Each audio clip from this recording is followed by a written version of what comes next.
Perjalanan ini di mana 2008 ni saya kata saya mulalah menceburi dalam keadilan ni apabila Dato' Seri Anwar dah keluar daripada penjara. Dan kali kedua apabila beliau ke penjara tu, saya ada di Mahkamah Persekutuan. Apabila 2015 ya. Hukuman di penjara dan jatuh hukum tu, kami berhimpun dan berkempenlah di luar Mahkamah Persekutuan. Saya nampak lori dan kereta bawa Dato' Seri dalam van.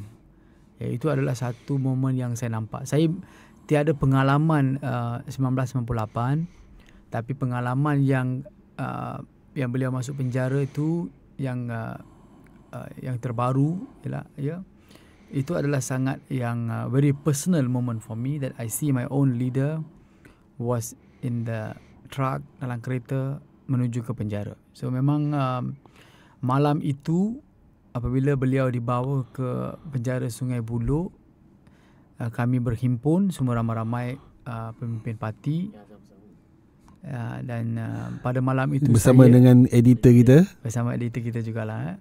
Dan saya ingat lagi masa tu kita berkumpul di hadapan penjara Sungai Buloh dan saya memberi ucapan di luar Sungai Buloh. Itu saya masih ingat lagi. Masa tu banyaklah nyamuk kat luar ni, ya. Tempat tu Sungai Buloh di tepi jalan kan. Saya memberi ucapan daripada pagi lah. Cuba bayangkan daripada pagi kita berada di mahkamah dan malam tu kita buat perhimpunan. Ini semua adalah personal moment bagi saya, di mana saya rasa kenapa saya masih dalam keadilan inilah sebab-sebabnya. Perasaan pada masa tu, saya ingat pada masa tu saya memang belum bersama parti lagi, tapi saya ingat pada masa tu ramai orang cakap habis dah keadilan. Pada masa tu macam mana nak ke hadapan Presiden Dato' Seri Anwar dalam penjara dan YB pada masa tu ada tak rasa hilang semangat, kecewa dan sebagainya? Sudah tentu waktu tu ada momen yang saya boleh kata sedih tu ada, ada, semangat tu ada yang kuat juga. Semangat kita makin kuat untuk kita lawan. Okey. Bukan makin kecewa, makin kuat. Makin kuat. Ya, saya rasa memang kita sedih. I have to admit, sedih apabila pemimpin yang kita berduduk. Cuba bayangkan saya bersama dengan Dato' Seri Anwar membuat Jelajah Merdeka Rakyat, naik bas bersama, pernah nyanyi dan saya pernah dengar beliau nyanyi dalam bas di sebelah saya.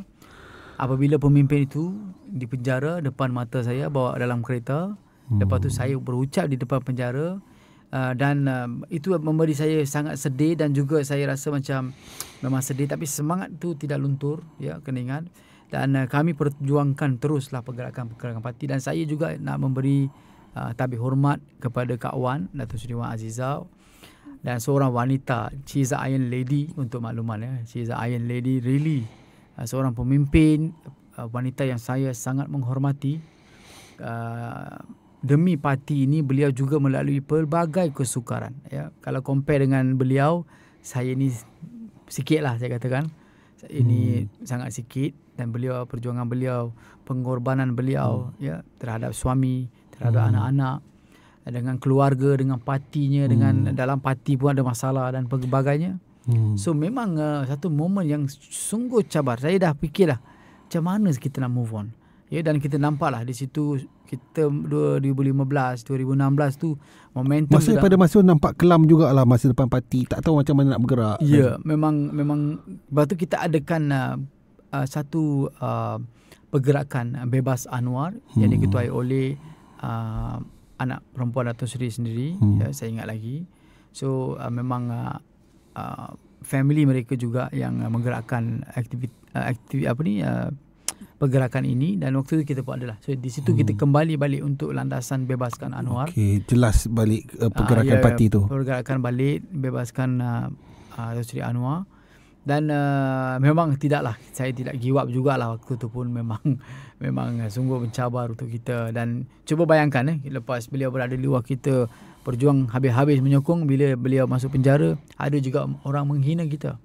Ada juga ahli keluarga saya yang kata, dah tak ada harapan dah, awak tak boleh pergi kerja, tak payahlah ikut parti ni. Ada pernah sebut, ya, ahli keluarga yang pernah sebut kat saya. Tapi saya kekal lah setia dengan parti ni. Saya kata tidaklah, saya akan teruskan kerja-kerja saya di negeri Johor, di mana waktu tu kita di Johor kan.